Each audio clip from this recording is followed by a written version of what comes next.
tu dois captiver tes prospects lors de tes pitchs commerciaux. Moi, je veux bien, mais c'est très facile à dire, pas évident à faire. Eh bien, aujourd'hui, je vais te donner 2 méthodes qui vont te permettre de l'appliquer de façon simple et concrète dans tes rendez-vous commerciaux. Alors, la première chose à savoir, c'est que chez tout être humain, et donc chez les prospects, il existe un effet qui s'appelle l'effet hamac. Je ne sais pas si tu en as déjà entendu parler. C'est la courbe du taux d'attention. L'effet hamac, en fait, ça veut dire que la courbe est en forme de hamac, littéralement. C'est-à-dire très haute au début. Tu as un taux à peu près de 70% de taux d'attention de ton prospect au tout début d'une conversation et d'un pitch commercial. Pourquoi pas 100%? C'est parce que justement, c'était souvent au moment de l'icebreaker, de la conversation. Donc, on est concentré, mais pas forcément à 100 000% en même temps. Donc, tu es à 70% là-haut, au départ. Très, très vite, et pendant l'essentiel, tu vas redescendre à 20%. Quand je te dis toi, c'est toi et tout le monde. On est comme ça. Notre taux d'attention, il descend 20% tout le long. Donc là, on est dans le bas du hamac. Et enfin, tout à la fin, le dernier quart, on va remonter à 100% de taux d'attention. Oui, tu as bien entendu 100%. Pourquoi? C'est le moment où tu vois, tu dis ah bah voilà, donc c'était ma présentation d'aujourd'hui, j'espère que ça vous a plu, etc. Et là, d'un coup, tu as tout qui remonte comme taux d'attention. Alors, la première déduction qu'on doit faire de ça, c'est qu'il faut être très bon à l'entrée et à la sortie d'un pitch. Très important. Et la deuxième chose, c'est qu'il va falloir trouver des méthodes, et c'est ça que je vais t'informer dans cette vidéo, pour arriver à avoir des pics d'attention sur la zone où on est tout en bas, là, l'essentiel de la zone à 20%. On n'arrivera jamais à la remonter intégralement à 60-70%. Par contre, on arrivera à créer des petits pics avec 2 méthodes que je vais te proposer aujourd'hui. Donc, être fort en début et à la fin d'un pitch. Je vais te donner un scénario et je vais te montrer comment on peut, par exemple, faire pour capter cette attention de début et de fin. On va dire que je suis une entreprise qui fait des ravalements de façade. Et on va lui dire, par exemple, donc là, c'est la partie début de pitch. Pour capter son attention, on va, par exemple, poser une question et donner de la stat. Les stats, je les invente, tu les adaptes à ton métier ensuite. Cher Paul, écoutez, je vais vous parler du coup de notre solution de ravalement. Saviez-vous tout d'abord que il y a encore 10 ans, les ravalements prenaient 3 semaines en moyenne sur un immeuble de 5 étages. Avec notre solution, c'est moins d'1 semaine. Bim, tu laisses un blanc, ça y est, tu as capté ton prospect. Au lieu d'être à 70% classique au démarrage, tu montes à 190-100% de suite. Pourquoi? Parce que tu l'as interpellé avec un enjeu important. Lui, son délai de chantier, c'est fondamental. Donc, tu peux amorcer par une question, une petite stat qui va tout de suite le stimuler. Là, on bascule directement à la fin et on fera le milieu après. La fin, comment elle peut se produire?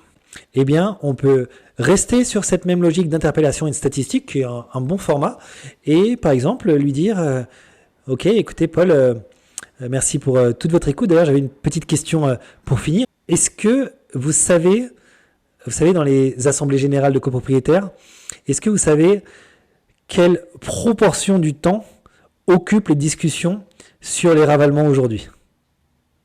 Il va te dire, ah non, je ne sais pas trop, pas exactement, certainement beaucoup. Et tu vas lui dire, là encore, j'invente une statistique, aujourd'hui, c'est 42% du temps consacré à ce sujet uniquement. C'est pour dire à quel point c'est une cause de stress pour les habitants. Et c'est pour ça qu'on a mis tout en place pour leur générer un stress minimum pendant nos interventions. Tu vois, c'est ça la façon dont on va optimiser. À la sortie, on l'a vu, le taux est déjà de 100% d'attention. L'idée, c'est justement de capitaliser 100%. Faut vraiment délivrer les meilleurs messages à ce moment-là. Voilà pour ce qui est de l'accroche et de la finition. Maintenant, on va parler du milieu, donc la grosse zone là, quand on est à 20% de taux d'attention. Je vais te donner 2 méthodes. La première, c'est la plus facile à mettre en œuvre, c'est de créer de l'interaction. Donc, pour ça, l'idée, c'est de saucissonner ta présentation avec des questions. Tu vas jamais partir dans un monologue.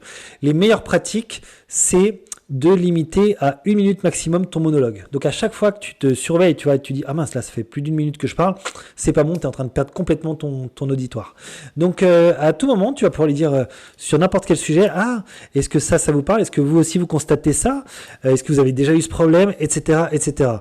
Ne vois pas tes présentations comme un tunnel noir pour le prospect où il y a une entrée, une sortie et puis voilà, il peut pas s'échapper. Au contraire, laisse de la vie, laisse de l'oxygène. C'est ça qui va stimuler ton échange et la rétention d'informations avec ton prospect.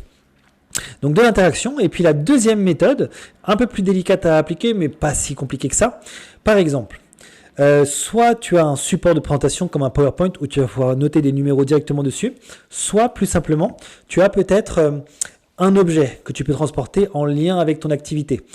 Par exemple, pour un ravalement, on va dire, je dis n'importe quoi, mais des bouts de revêtement de façade, neufs, propres, que tu as ravalé récemment sur un immeuble, et tu avais des échantillons, je dis vraiment un exemple comme ça.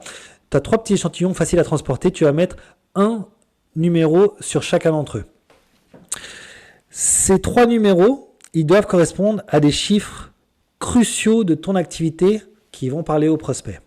Donc par exemple, je vais mettre le numéro 10, c'est l'année de création de mon entreprise. Et puis le numéro 50, c'est le nombre de chantiers de ravalement qu'on a fait cette année. Et puis le nombre de 97, c'est le taux de satisfaction des copropriétés vis-à-vis de notre entreprise. Et ça, c'est vérifiable sur Google. Là encore, je dis ça dans le scénario. Donc concrètement, comment ça va se passer ? Pendant cette grosse tranche de 20%, ce que tu vas lui faire, c'est au tout démarrage de ta présentation, premier élément, tu vas lui mettre sous les yeux tes 3 petits objets pour attirer son attention. Et à un moment, il va se pencher, il va regarder comme ça, il va être interpellé. Et tu vas lui dire, tiens, j'ai vu que vous regardiez ces 3 petits numéros. Ces 3 chiffres cruciaux dans notre activité dont j'aimerais vous parler, mais je vais vous les écouler petit à petit, comme ça, vous les découvrirez à mesure. Donc, tu fais ton accroche, ok, tu arrives petit à petit dans la zone à 20%. Tu vas sortir un premier chiffre.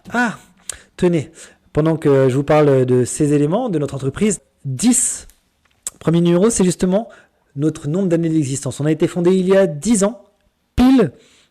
Et c'est comme ça qu'on est arrivé dans le business avec notre fondateur qui est telle personne. Et là, tu peux leur faire un peu de storytelling. Tu écoules encore quelques phrases. Tu mets de l'interaction. Bim, tu lui sors le deuxième numéro. Donc là, c'est 50.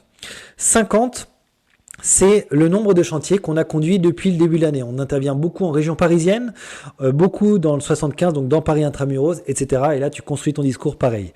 Enfin, tu continues dans ta présentation et arrivé un petit peu vers la fin de la zone à 20%, tu vas lui sortir le troisième numéro. 97, je vous voyais regarder à nouveau ce chiffre, c'est un chiffre qui nous tient à cœur. Vous savez, on est très attaché à la satisfaction de nos clients et les copropriétés qu'on a accompagnées, à 97% d'entre elles, elles ont voté que elles sont très satisfaites de nos interventions. Ça, vous le retrouvez directement sur notre page Google. Donc, c'est un chiffre public, mais on aime bien le mettre en avant parce que ça nous tient à cœur. C'est notre mission de satisfaire les résidents et les copropriétés. Tu vois, cette méthode des 3 chiffres, elle va te permettre d'avoir quelques pics d'intérêt.